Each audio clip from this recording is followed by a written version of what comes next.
I'm Dr. Jonathan Downey. This is Inside Interpreting, and this is just a very brief video for my interpreting colleagues on a very simple theme. If you take one sentence from this video, it would be this: learn to say no. If the price is too low that your equivalent wage would be less than the minimum wage in the country where you live, learn to say no. If the conditions look so poor that you'll be doing 11 hours of whispered interpreting on your own without any help, learn to say no.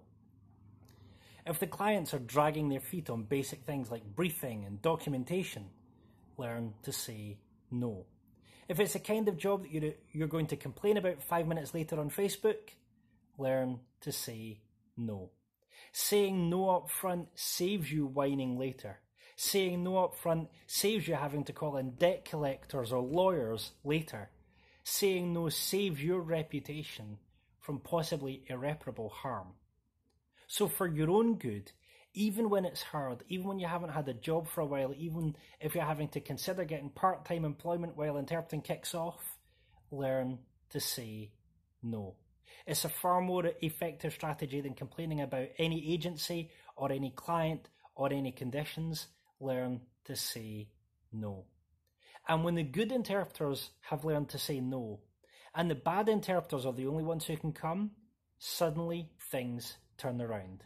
We can march all we want, we can make all the placards we want, we can have all the slogans we want, we can write all the letters that we want, but the greatest weapon, the most powerful strategy for the future of interpreting is to learn to say no.